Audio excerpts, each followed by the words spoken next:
आर्यल अड्डा में आप सभी का स्वागत है। आज की वीडियो में हम आपके लिए लेकर आए हैं ऑल इंडिया बार एग्ज़ामिनेशन का सॉल्व्ड पेपर 2021 का। यह वीडियो उन सभी के लिए बहुत यूज़फुल है जो बार काउंसिल एग्ज़ाम की तैयारी कर रहे हैं, चाहे वो इंग्लिश मीडियम के हैं या हिंदी मीडियम के। इस बार काउंसिल एग्ज़ाम की डेट है 5 फरवरी 2023। इस वीडियो से बार एग्ज़ाम की तैयारी करने वालों को आइडिया मिल जाएगा कि पेपर कैसा आता है या इसका क्या लेवल होता है। इस पेपर को खुद से सॉल्व करके आप अपनी तैयारी का अंदाज़ा भी लगा सकते हैं। So let's begin.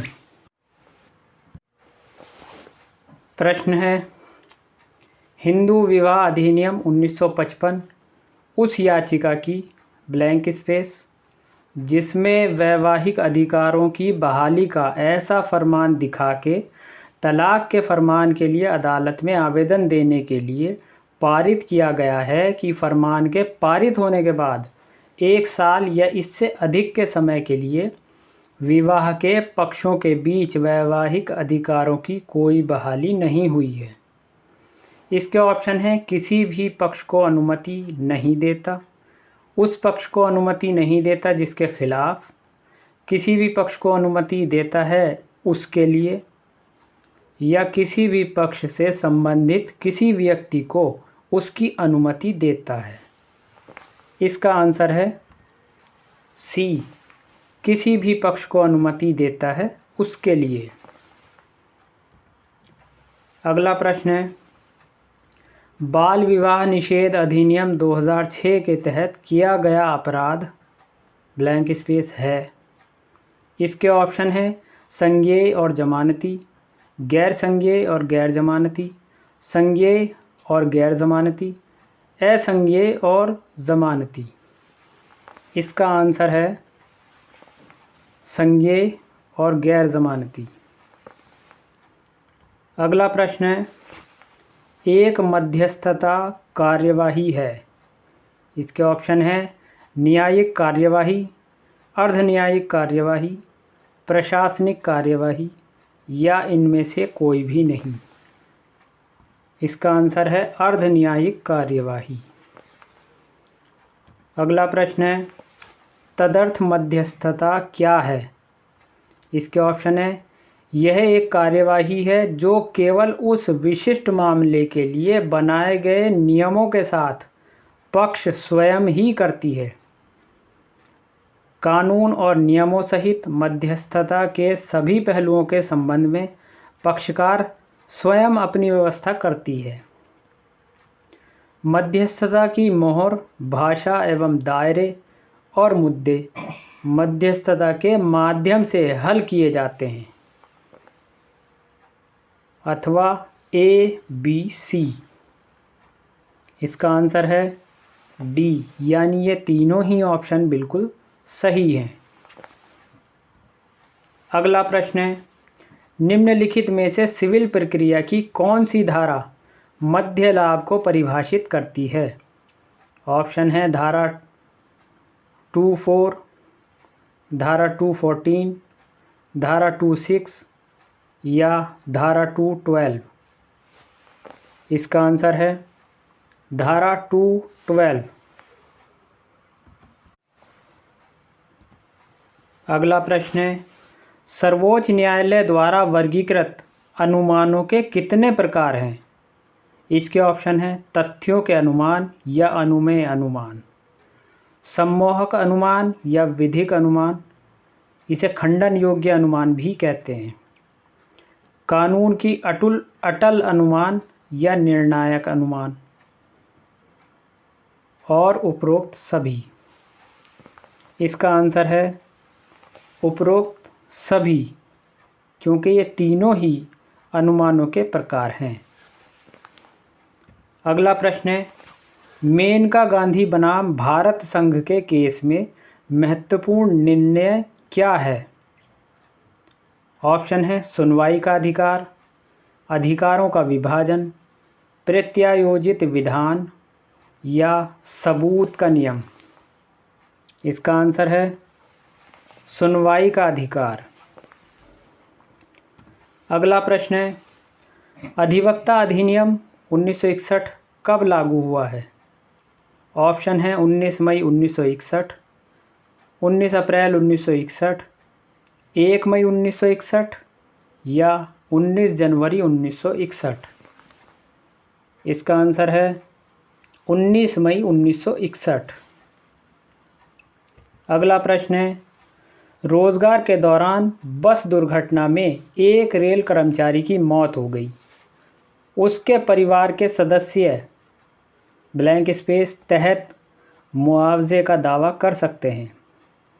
ऑप्शन है मोटर वाहन अधिनियम, कर्मचारी मुआवजा अधिनियम 1923, ए या बी दोनों, ए या बी के तहत।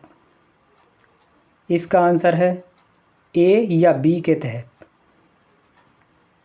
अगला प्रश्न है, बॉलीवुड भारतीय फिल्म उद्योग में कास्टिंग काउच का एक उदाहरण है। ऑप्शन है यौन हमला, यौन उत्पीड़न, ए और बी दोनों या उपरोक्त में से कोई नहीं। इसका आंसर है यौन उत्पीड़न। अगला प्रश्न है, मोटर वाहन अधिनियम 1988 की धारा 2 के अनुसार मोटर कैब शब्द का अर्थ है कोई भी मोटर वाहन जिसका निर्माण किया गया हो या ब्लैंक स्पेस के लिए बनाया गया हो। इसके ऑप्शन हैं 5 यात्री ड्राइवर सहित, 6 यात्री ड्राइवर सहित, 5 यात्री चालक को छोड़कर, 6 यात्री चालक को छोड़कर। इसका आंसर है 6 यात्री चालक को छोड़कर। अगला प्रश्न है, राष्ट्रीय उपभोक्ता संरक्षण आयोग ब्लैंक स्पेस बना हुआ है।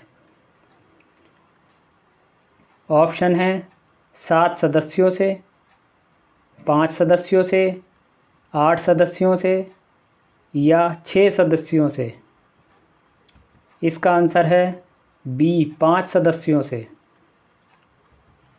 अगला प्रश्न है, हिंदू दत्तक ग्रहण और भरण पोषण अधिनियम 1956 की निम्नलिखित में से कौन सी धारा रख रखाव की राशि से संबंधित है? ऑप्शन है धारा 21, धारा 22, धारा 23 या धारा 24। इसका आंसर है धारा 23। अगला प्रश्न है, निम्नलिखित में से किस वाद में सर्वोच्च न्यायालय ने सर्वप्रथम जीवन के अधिकार को स्वास्थ्य के अधिकार और अन्य स्वास्थ्यकर स्थितियों के विस्तार के संबंध में प्रश्न पर गौर करने का प्रयास किया? इसके ऑप्शन है rural litigation and entitlement centre बनाम उत्तर प्रदेश राज्य, MC मेहता बनाम भारत संघ, V लक्ष्मीपति बनाम कर्नाटक राज्य, FK हुसैन बनाम भारत संघ। इसका आंसर है rural litigation and entitlement centre बनाम उत्तर प्रदेश राज्य। अगला प्रश्न है, बेसल कन्वेंशन निम्नलिखित में से एक से संबंधित है? इसके ऑप्शन है वन्य जीवों और वनस्पतियों की लुप्तप्राय प्रजातियों में अंतर्राष्ट्रीय व्यापार, जलवायु परिवर्तन, ओजोन परत का संरक्षण या खतरनाक कचरे और उसके निपटान की सीमा पार आवाजाही का नियंत्रण। इसका आंसर है डी खतरनाक कचरे और उनके निपटान की सीमा पार आवाजाही का नियंत्रण। अगला प्रश्न है, साइबर अपराध की प्रकृति है? ऑप्शन है स्पष्ट, अस्पष्ट, मानसिक हिंसा का या उपरोक्त में से कोई नहीं। इसका आंसर है अस्पष्ट। अगला प्रश्न है, सिविल प्रक्रिया संहिता 1908 के तहत विदेशी न्यायालय का अर्थ है? इसके ऑप्शन है भारत के बाहर स्थित एक न्यायालय, भारत के बाहर स्थित एक न्यायालय और भारत सरकार के अधिकार अंतर्गत स्थापित नहीं है। भारत सरकार में स्थित एक न्यायालय विदेशी कानून लागू करता है या उपरोक्त सभी? इसका आंसर है भारत के बाहर स्थित एक न्यायालय और भारत सरकार के अधिकार अंतर्गत स्थापित नहीं है। अगला प्रश्न है, जनहित याचिकाओं की प्रक्रिया के दुरुपयोग का अर्थ है? ऑप्शन है निजी हित की सुरक्षा के लिए जनहित याचिका दायर करना, परोक्ष उद्देश्य के लिए जनहित याचिका दायर करना, केवल प्रचार के लिए जनहित याचिका दायर करना या उपरोक्त सभी। इसका आंसर है डी, उपरोक्त सभी। अगला प्रश्न है, प्रक्रियात्मक अधिकारातीत से क्या तात्पर्य है? इसके ऑप्शन है नियम बनाने वाले प्राधिकारियों द्वारा प्रक्रियात्मक मानदंडों का पालन न करना।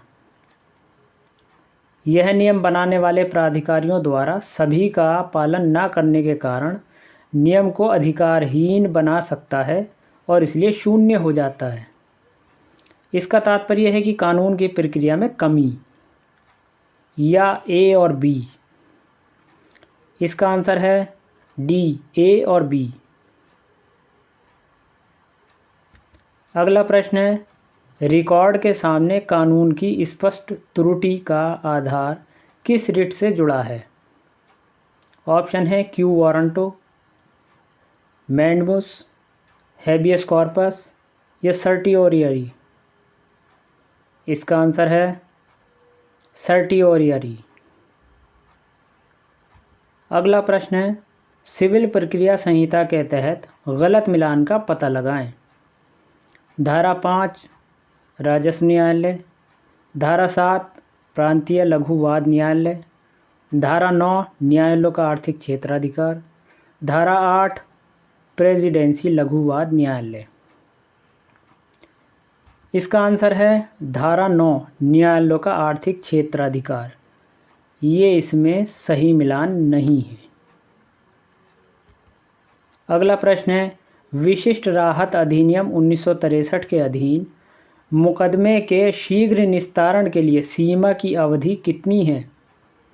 ऑप्शन है 6 माह, 10 माह, 12 माह या 18 माह। इसका आंसर है 12 माह। अगला प्रश्न है, एक मुख्य न्यायिक मजिस्ट्रेट ब्लैंक स्पेस कैद की सज़ा दे सकता है। ऑप्शन है 7 साल से अधिक नहीं, 7 साल से अधिक, उम्र कैद या उपरोक्त में से कोई भी नहीं।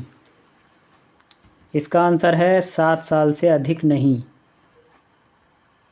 अगला प्रश्न है, एक ऐसे अपराधी को शरण देना जो हिरासत से भाग गया हो या जिसकी गिरफ्तारी का आदेश दिया गया हो, जिसका अपराध मृत्युदंड तय हो, उसे किस धारा के तहत निपटाया जाता है? ऑप्शन है आईपीसी की धारा 215, आईपीसी की धारा 216, आईपीसी की धारा 217 या आईपीसी की धारा 218। इसका आंसर है आईपीसी की धारा 216। अगला प्रश्न है, सूत्र वाक्य एक्टस नॉट फेसिट रियूम निसी मैन सिट रिया, इसका अर्थ क्या है? ऑप्शन है दोषी मन के बिना कोई अपराध नहीं हो सकता, अपराध को दोषी दिमाग से जुड़ा होना चाहिए, अपराध दोषी मन का परिणाम है, या अपराध में इरादा प्रासंगिक है, मकसद अप्रासंगिक है। इसका आंसर है दोषी मन के बिना कोई अपराध नहीं हो सकता। अगला प्रश्न है, भारतीय अनुबंध अधिनियम 1872 की धारा 73 द्वारा निर्धारित कानून निम्नलिखित में से किस केस से संबंधित है? ऑप्शन है हेथेस्टर बनाम देलातूर, रॉबिन्सन बनाम डेविडसन, हेडली बनाम बैंक्सेडल, डिकिंसन बनाम डेड्स। इसका आंसर है हेडली बनाम बैक्सेंडल। अगला प्रश्न है, सीपीसी द्वारा किस अवधि के भीतर विशिष्ट अचल संपत्ति की वसूली प्राप्त की जा सकती है? इसके ऑप्शन है 7 महीने के भीतर, 6 महीने के भीतर, 8 महीने के भीतर या 10 महीने के भीतर। इसका आंसर है 6 महीने के भीतर। अगला प्रश्न है, LARR अधिनियम के अधीन पुनर्सुधार और पुनर्वास के लिए कमिश्नर की नियुक्ति कौन करता है? ऑप्शन है LARR प्राधिकरण, पर्यावरण और वन मंत्री, केंद्र सरकार या राज्य सरकार। इसका आंसर है राज्य सरकार। अगला प्रश्न है, CRPC की धारा 109 के तहत संदिग्ध व्यक्ति से अच्छे व्यवहार के लिए सुरक्षा के रूप में बॉन्ड को अधिक से अधिक अवधि के लिए निष्पादित नहीं किया जा सकता है। इसके ऑप्शन है 6 माह, 2 वर्ष, 1 वर्ष या 3 माह। इसका आंसर है 1 वर्ष। अगला प्रश्न है, CRPC 1973 की धारा 125 के तहत पत्नी को भरण पोषण के रूप में भुगतान की जा सकने वाली 500 रुपये की अधिकतम सीमा को किस सन में हटा दिया गया था?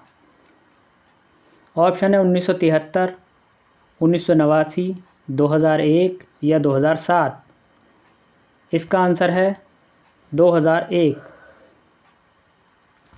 अगला प्रश्न है, वाइपो शब्द का अर्थ है? इसके ऑप्शन है विश्व निवेश नीति संगठन, विश्व बौद्धिक संपदा संगठन, वन्यजीव जांच और पुलिस संगठन या संगठित अपराध की रोकथाम के लिए विश्व संस्थान। इसका आंसर है विश्व बौद्धिक संपदा संगठन। अगला प्रश्न है, स्वास्थ्य और शिक्षा उपकर लागू होता है?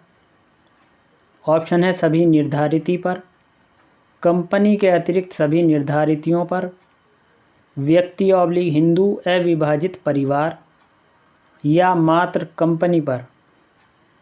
इसका आंसर है सभी निर्धारिती पर।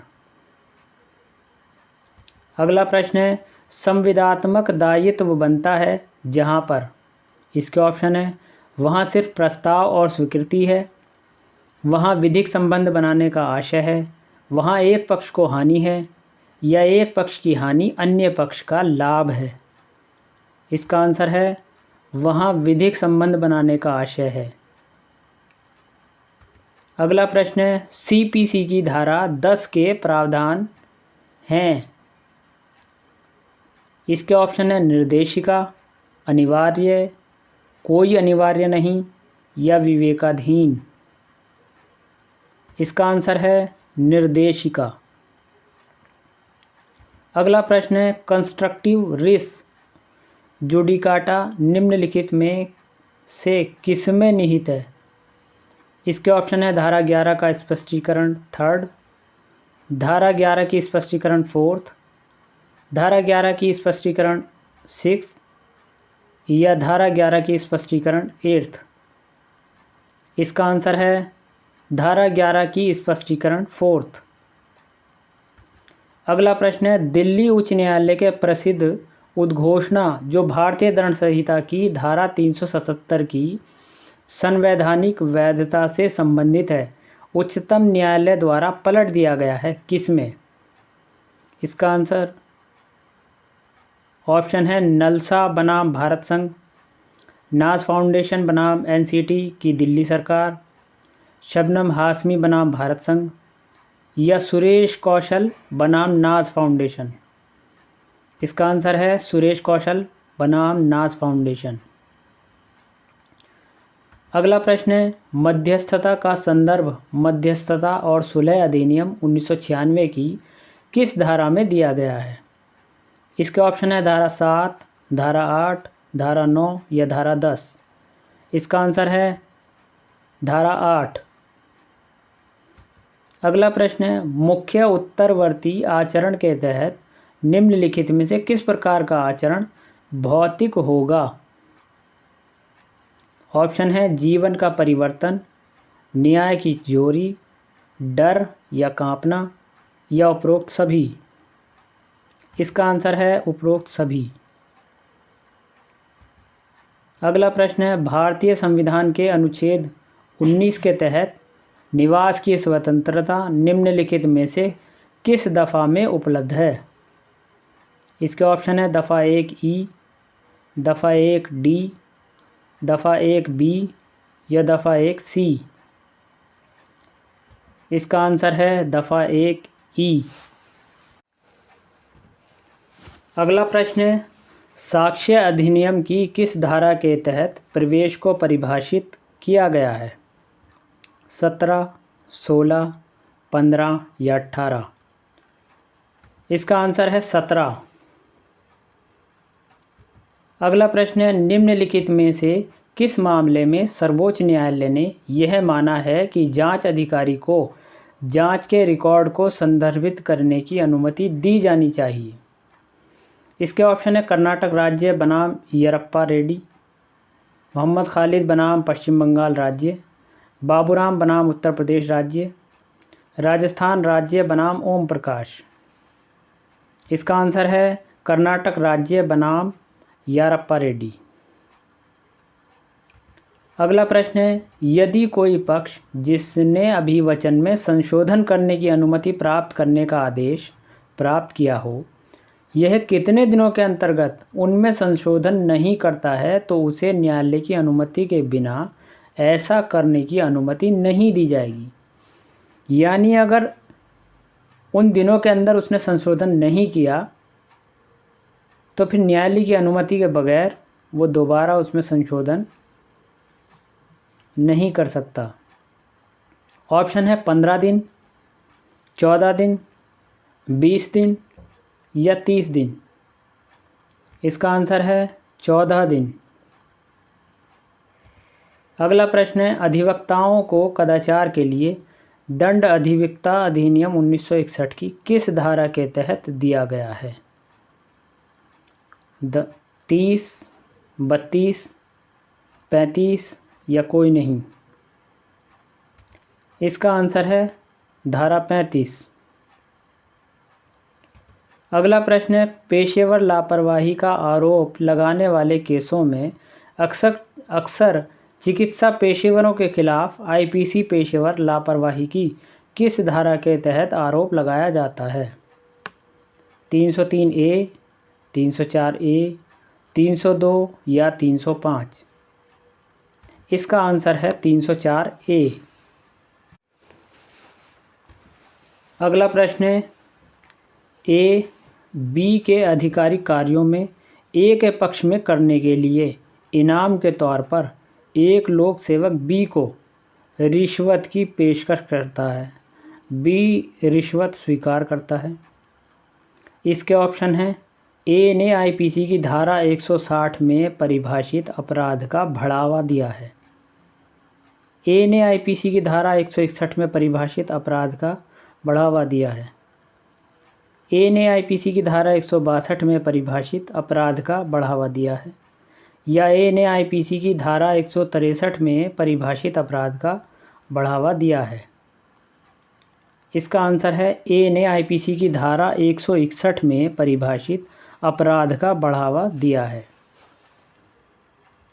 अगला प्रश्न है, सतत निषेधाज्ञा दिया जा सकता है। इसके ऑप्शन है, जहां अभियोक्तावादी के लिए संपत्ति का ट्रस्टी होता है, जहां असल नुकसान का पता लगाने के लिए कोई मानक नहीं होता है, पैसे के मुआवजे से पर्याप्त राहत नहीं मिलेगी, या उपरोक्त सभी। इसका आंसर है उपरोक्त सभी, जिनमें सतत निषेधाज्ञा दिया जा सकता है। अगला प्रश्न है, एक वकील विधि के नियम को सुनिश्चित करने तथा सार्वजनिक न्याय प्रणाली अपनी पूरी क्षमता से कार्य करे के दायित्व के अंतर्गत बाधित है। एक पेशेवर नैतिकता के सिद्धांत का एक वकील द्वारा उल्लंघन किया जाना दुर्भाग्यपूर्ण एवं अस्वीकार्य है। यहाँ तक कि एक मामूली उल्लंघन कदाचार को भी नज़रअंदाज करना लोक न्याय प्रणाली के मूल आधार के विरुद्ध है। यह कथन कहा गया था? ऑप्शन है हिकमत अली खान बनाम ईश्वर प्रसाद आर्य 1997, 3 SSC 131, या OP शर्मा बनाम पंजाब और हरियाणा उच्च न्यायालय 2011, 6 SSC, LD जैकवाल बनाम उत्तर प्रदेश राज्य 1984, 3 SSC 405, शमशेर सिंह बेदी बनाम पंजाब और हरियाणा उच्च न्यायालय 1996, 7 SSC 99।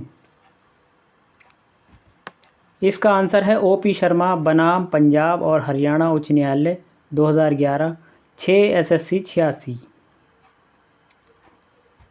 अगला प्रश्न है कंपनी अधिनियम 2013 की धारा 8 में निम्नलिखित में से संबंधित प्रावधान दिए गए हैं? ऑप्शन है कंपनी का समावेश, दानशील उद्देश्यों इत्यादि सहित कंपनियों का गठन, पंजीकरण का प्रभाव, या ज्ञापन और लेखों का प्रभाव। इसका आंसर है दानशील उद्देश्यों इत्यादि सहित कंपनियों का गठन। अगला प्रश्न है पंजीकृत कार्यालय का सत्यापन समावेश की अवधि के अंतर्गत रजिस्ट्रार को प्रस्तुत किया जाएगा। ऑप्शन है 30 दिनों, 60 दिनों, 90 दिनों या 120 दिनों। इसका आंसर है 30 दिनों। अगला प्रश्न है साइबर कानून संबंधित है। ऑप्शन है इंटरनेट से संबंधित सभी गतिविधियां, IPR, ई-कॉमर्स या उपरोक्त सभी। इसका आंसर है उपरोक्त सभी। अगला प्रश्न है रेल कर्मचारियों को रेल प्रशासन द्वारा दुर्घटना से चोट लगने पर मुआवजे का भुगतान किसके द्वारा नियंत्रित होता है? ऑप्शन है कर्मचारी मुआवजा अधिनियम 1923, वेतन भुगतान अधिनियम 1936, विकलांग व्यक्तियों के अधिकार अधिनियम 2016 या कर्मचारी क्षतिपूर्ति अधिनियम 1986। इसका आंसर है कर्मचारी मुआवजा अधिनियम 1923।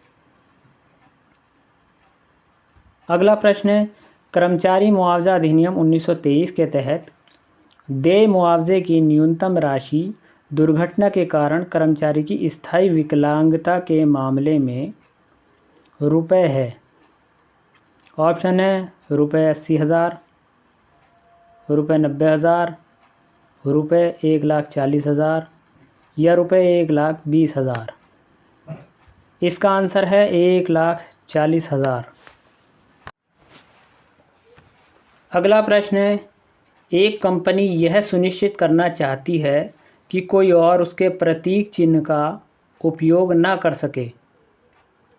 ऑप्शन है कॉपीराइट, ट्रेडमार्क, पेटेंट या औद्योगिक डिज़ाइन।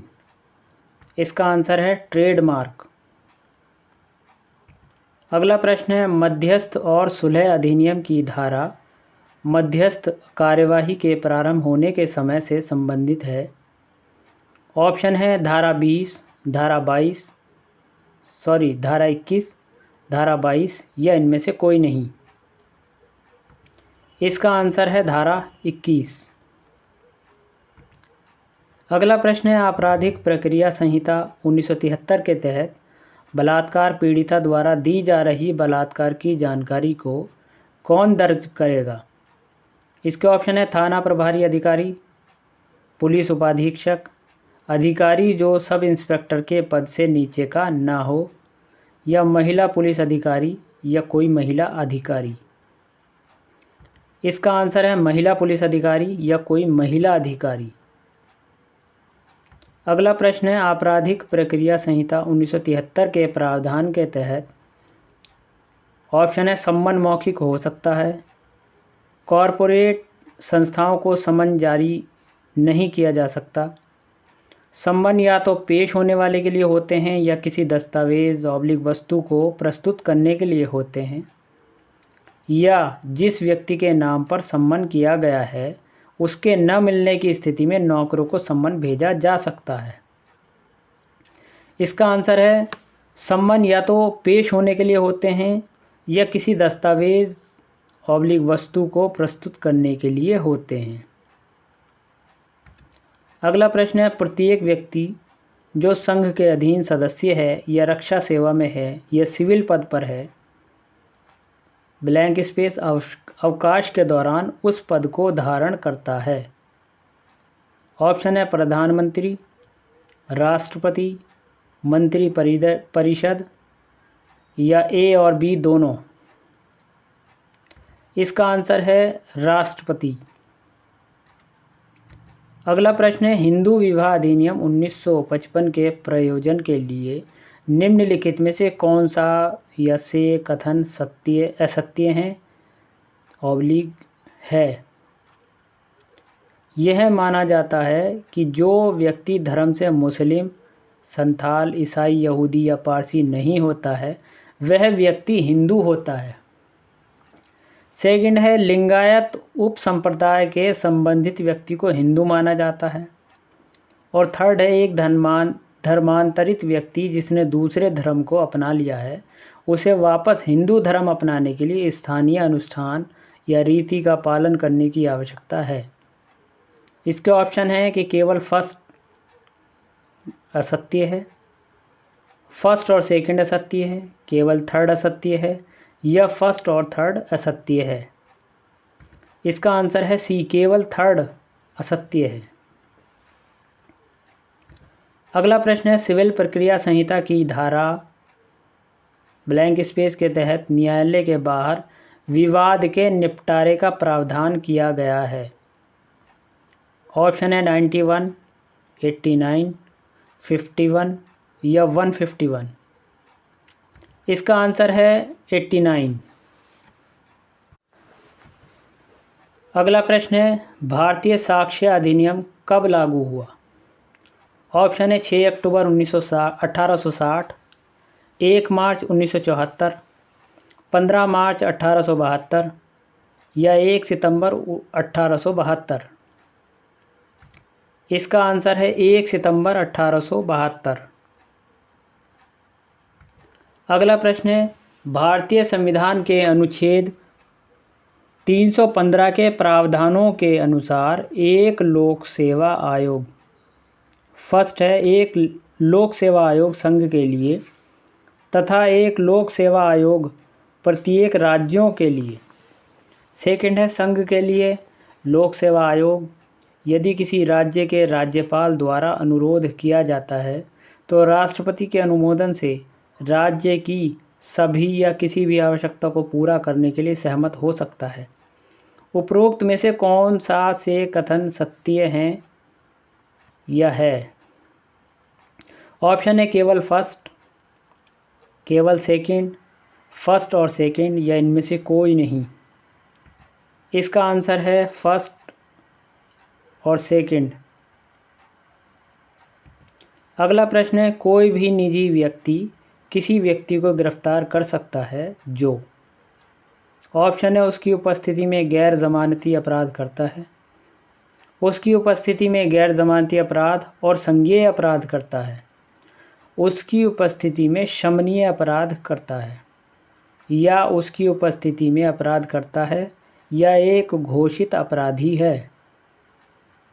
इसका आंसर है उसकी उपस्थिति में अपराध करता है या एक घोषित अपराधी है। अगला प्रश्न है, गिरफ्तारी का वारंट कब तक लागू रहता है। ऑप्शन है 6 साल, 10 साल, 12 साल या निष्पादित या रद्द होने तक। इसका आंसर है निष्पादित या रद्द होने तक।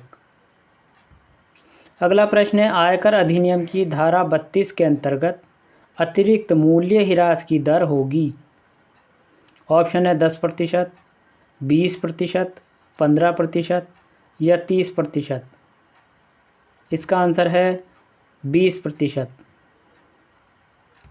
अगला प्रश्न है, वार्षिक मूल्य से आयकर अधिनियम की धारा 24 के तहत कटौती की राशि है।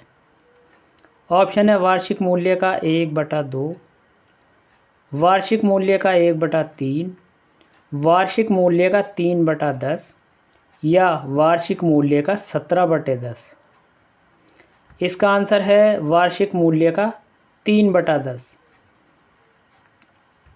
अगला प्रश्न है, तार्किकता की जांच पूरी तरह से ब्लैंक स्पेस जांच नहीं है और इसकी रूपरेखा संविधान द्वारा उचित तरीके से इंगित नहीं की गई है। ऑप्शन है व्यक्तिपरक, विषाक्त, वर्णनात्मक या योगात्मक। इसका आंसर है व्यक्तिपरक। अगला प्रश्न है, भारतीय संविधान के अनुच्छेद 11 के प्रावधानों के तहत भारत की नागरिकता से संबंधित कानून बनाने की शक्ति किसको दे दी गई है? ऑप्शन है राष्ट्रपति, मंत्रिपरिषद, लोकसभा या संसद। इसका आंसर है संसद।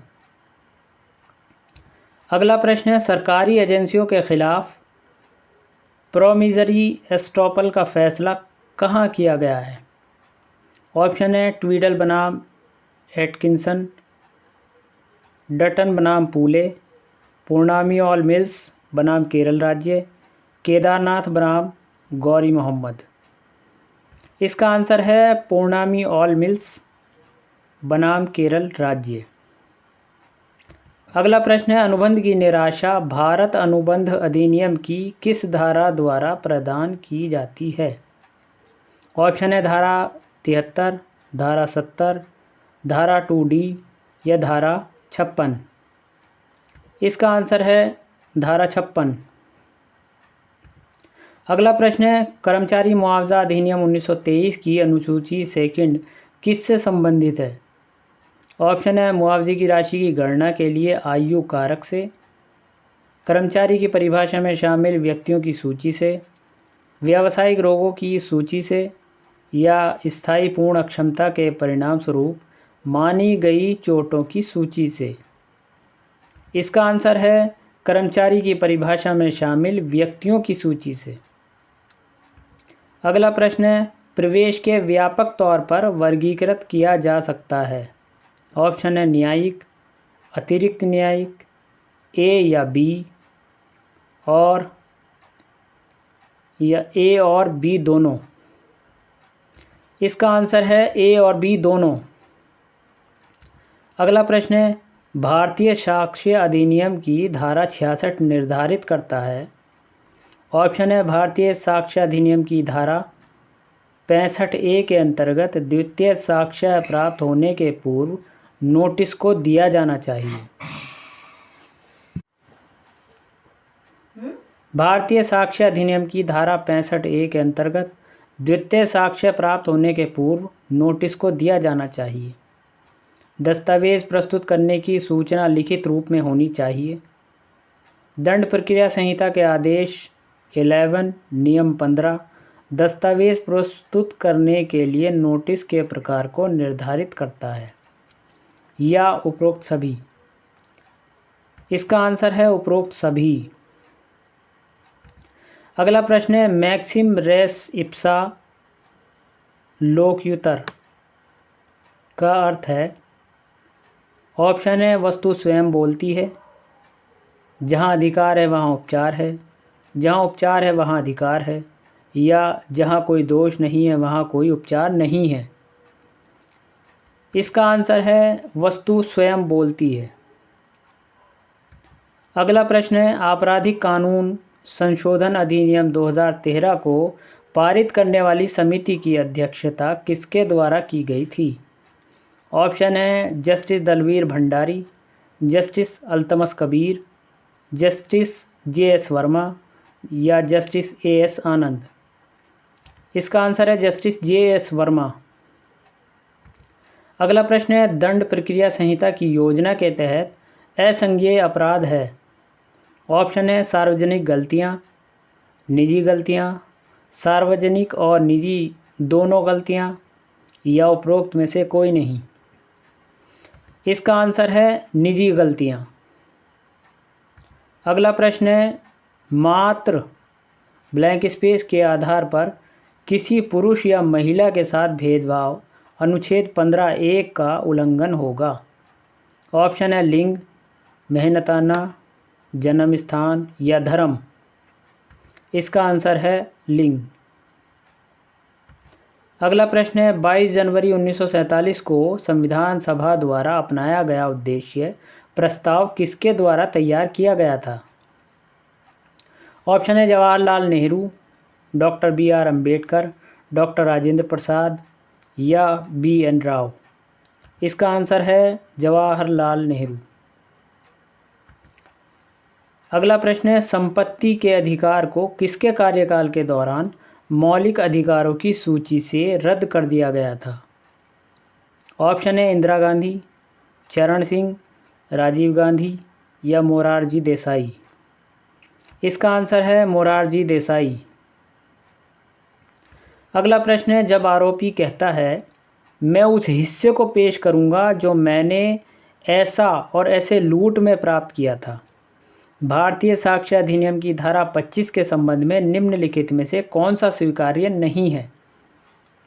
फर्स्ट है यह स्वीकारोक्ति है कि वहाँ एक डकैती थी। सेकंड, यह स्वीकारोक्ति कि आरोपी ने इसमें भाग लिया। थर्ड, यह स्वीकारोक्ति कि उसे संपत्ति का हिस्सा मिला। और फोर्थ, इस बार में बयान की संपत्ति कहाँ है?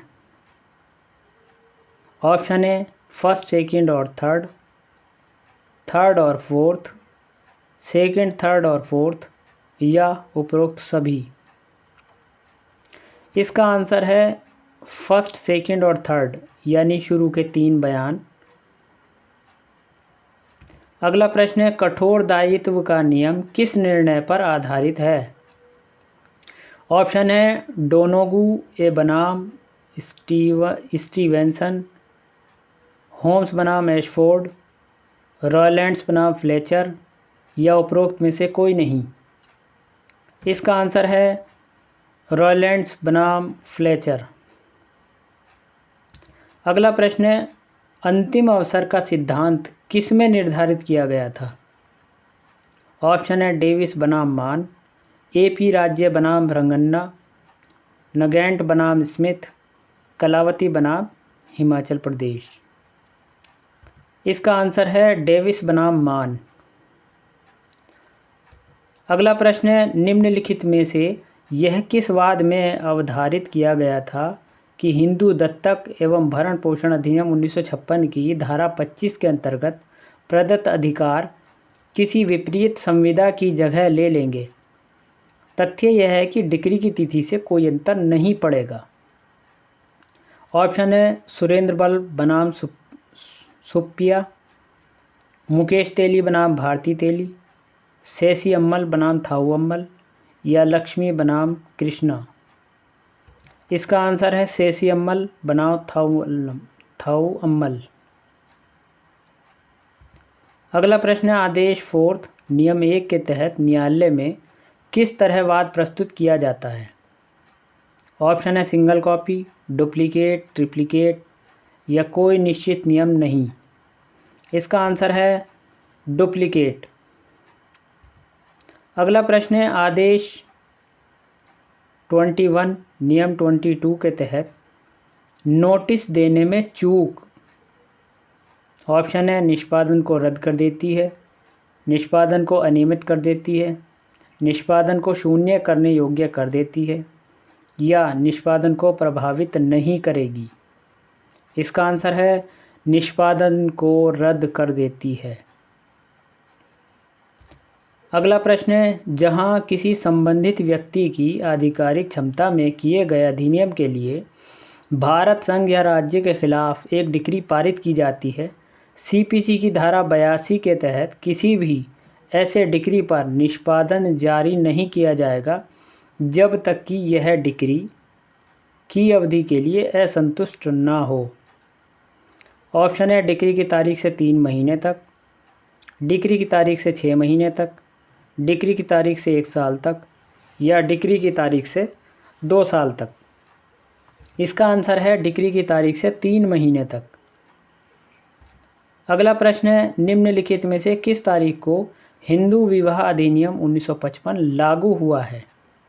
ऑप्शन है 8 मई 1955, 17 जून 1955, 22 मई 1955 या 18 जून 1955। इसका आंसर है 8 मई 1955। अगला प्रश्न है हिंदू उत्तराधिकार अधिनियम 1956 की धारा 30 के अंतर्गत निम्नलिखित में से कौन सी संपत्ति आएगी? फर्स्ट तारवाड़, सेकंड तवाजी, थर्ड कुटुंबा, फोर्थ कवारू और फिफ्थ इलोम। ऑप्शन है फर्स्ट, थर्ड और फिफ्थ, सेकंड, फोर्थ और फिफ्थ, फर्स्ट और सेकंड या उपरोक्त सभी। इसका आंसर है फर्स्ट और सेकंड। अगला प्रश्न है, राज्य बार काउंसिल के सदस्यों की अधिकतम सीमा।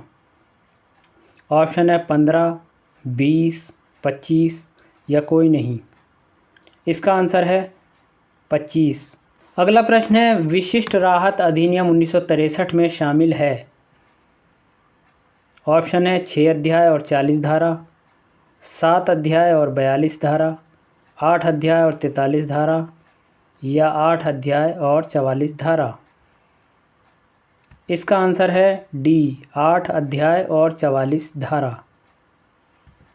अगला प्रश्न है, एक जनहित याचिका दायर करें जाहिर तौर पर सार्वजनिक हित में, लेकिन असल में व्यक्तिगत या निजी हितों की सेवा के लिए। इन शब्दों का अर्थ है। ऑप्शन है जनहित की सुरक्षा के लिए सिर्फ जनहित याचिका दायर करना, सार्वजनिक और निजी दोनों हितों की सुरक्षा के लिए जनहित याचिका दायर करना, केवल निजी हितों की सुरक्षा के लिए जनहित याचिका दायर करना, या जनहित होने की बात करते हुए लेकिन असल में निजी हितों की सुरक्षा की मांग करते हुए PIL दायर करना। इसका आंसर है जनहित होने की बात करते हुए लेकिन असल में निजी हितों की सुरक्षा की मांग करते हुए PIL दायर करना। अगला प्रश्न है, तुच्छ जनहित याचिका दायर करने का परिणाम होता है। ऑप्शन है केसों का बोझ बढ़ना, संसाधनों का अपव्यय, अन्य वास्तविक मामलों की सुनवाई के लिए समय की कम उपलब्धता या उपरोक्त सभी। इसका आंसर है ये उपरोक्त सभी। अगला प्रश्न है, Z अपने पागलपन के दौरान X को मारने का प्रयत्न करता है। क्या Z किसी अपराध का दोषी है? क्या X को निजी प्रतिरक्षा का वही अधिकार है जो उसके पास होता है यदि स्वस्थ चित्त का होता? इसके ऑप्शन है Z ने IPC की धारा 98 के अनुसार कोई अपराध नहीं किया है, और यदि Z पागल है तो X को निजी बचाव का समान अधिकार है। IPC की धारा 98 के अनुसार X ने अपराध किया है और X को निजी बचाव का कोई अधिकार नहीं है। Z ने अपने दिमाग का इस्तेमाल ना करने का अपराध किया है, या उपरोक्त में से कोई भी नहीं। इसका आंसर है Z ने IPC की धारा 98 के अनुसार कोई अपराध नहीं किया है, और यदि Z पागल है तो X को निजी बचाव का समान अधिकार है। अगला प्रश्न है, कुछ मामलों में गिरफ्तारी और नज़रबंदी के खिलाफ संरक्षण का उल्लेख भारतीय संविधान के निम्नलिखित में से किस अनुच्छेद में किया गया है? ऑप्शन है अनुच्छेद 21, अनुच्छेद 21A, अनुच्छेद 22 या अनुच्छेद 22A। इसका आंसर है अनुच्छेद 22। अगला प्रश्न है, भारतीय संविधान के अनुच्छेद 300A जो संपत्ति के अधिकार को किस संशोधन ब्लैंक स्पेस द्वारा संविधान में शामिल किया गया है?